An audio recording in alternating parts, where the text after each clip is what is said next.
Okay, so I just saw Elijah Theodore Ricks versus Dan Kelly, and Dan Kelly got the win over um no, Elijah got the win over Dan Kelly, and I thought that was a perfect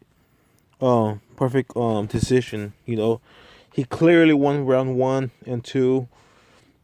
Two was closer. I gave it to Elijah's. The third round I gave it to Elijah. He Dan Kelly must have thrown one leg kick in this whole fight. He was literally just going like straight forward.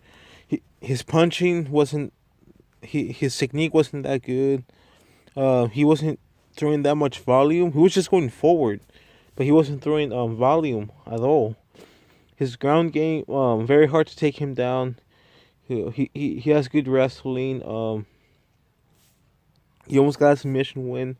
He almost got a rear naked choke over Elijah's in the third round. You know, Elijah was throwing like so many freaking kicks, nothing but kicks. His movement was good. His defense was good.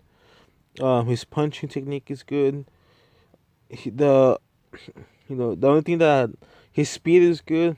The thing I don't like about Elijah is his power. And his takedown defense is all right. His takedown defense is good, but at the very high level, it's not that good. Um, his his takedowns are pretty good. He wasn't able to do that against Dan Kelly. Dan Kelly was actually able to do that against him. But he has taken guys to the ground before, so he is pretty good, but he's not that good when it comes to his wrestling. Like he's mostly the guy that he's like a how should I say this? Elijah reminds me a lot of a I don't want to I want to say he has his own little style because he's always moving. He's throwing a lot of kicks and he has good defense. He has good punches.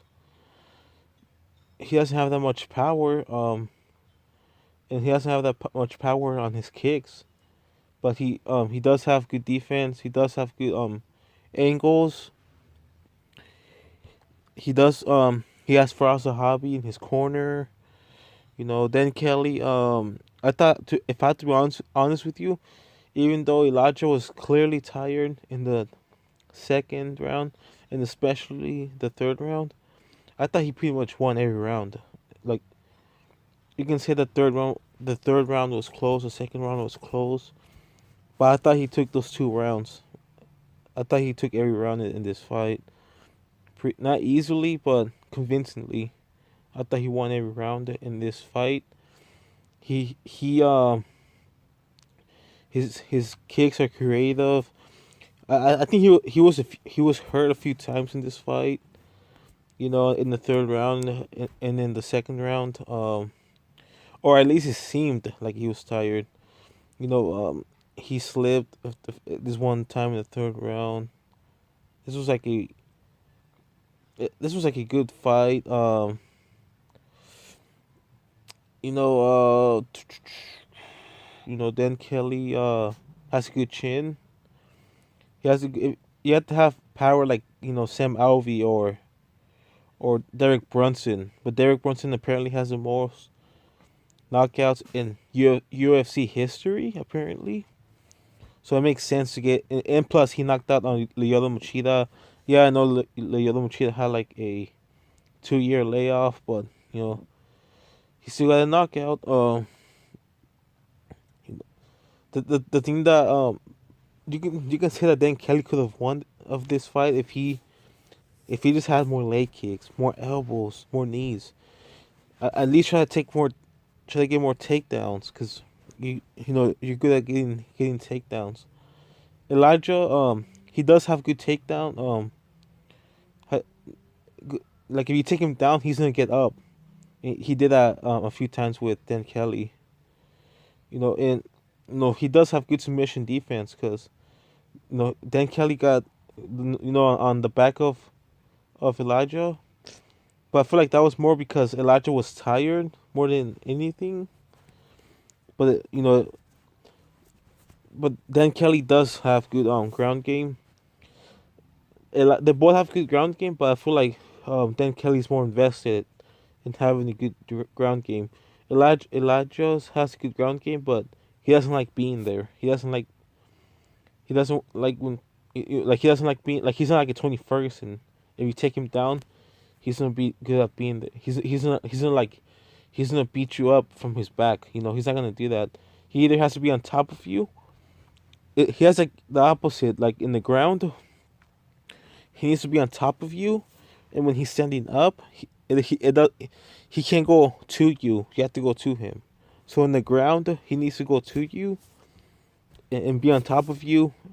And just like manhandle you in the ground.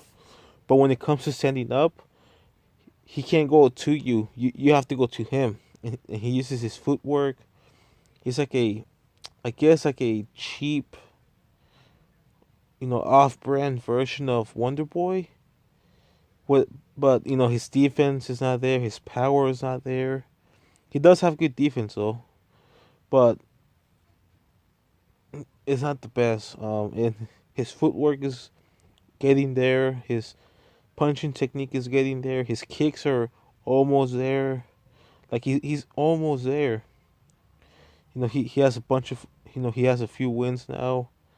Um, he's in the middleweight division. He can probably get up to being a top 10 guy, top 15 guy. But the only thing I don't like about him is how easy is Yoel Romero going to take him to the ground, and what if he throws his best punch to Jacare Souza, and Jacare Souza just takes him to the ground because he doesn't punch hard. Because I don't think he punches that hard, and I don't think he likes being in the ground. If he's fighting in the ground, it's because he's on top of you, and then and if you like if you go running towards him, you can have a chance. But if you like to you know throw a punch and not and like be smart about it, it can be like a if it can be a good fight. Because if you have like the Dan Kelly style, like Derek Brunson before, he got stopped by Robert Whitaker, and then he became like like when he fought Lyoto Machida, and he became very calm and very calm and patient. Like if you're not patient like Dan Kelly, but you have good striking, you can probably, like Derek Brunson before he fought Robert Whitaker. No, when he fought Robert Whitaker and Uriah Hall, he was always going forward and trying to get a knockout in round one. Um, that fighter could probably beat Elijah Elias, but you're gonna have trouble with Elias if you're that guy that is trying to be patient all the time, like the new Derek Brunson, or like kind of like Jacare Souza. Yoel Romero, he pros a little pressure and he's patient too. Robert Whitaker, he's patient. Michael Bisping, he's a little bit of both. If you have if let's say like Yoel Romero was gonna fight Elias, he would probably go forward and give him pressure. He would basically have fight like Dan Kelly did, but do a better job because he has better wrestling, better stand up than Dan Kelly, and he would have probably finished Elias. But if somebody like let's say it's somebody like the new Derek Brunson, that's patient and stuff like that, and always trying to look and he's still looking for the knockout, but he's not gonna run after you. He's gonna be patient, take his time. That Derek Brunson versus Elijah, that can be like a good a good fight that goes to 3 rounds. Especially since it's not gonna make Elijah's use all his conditioning and stuff like that. So, but those are my thoughts on this. Then Kelly Elijah's fight. Great decision to make. I'm looking forward to see the future of Elijah's. He has good good stand up. All right, thanks for listening. Peace.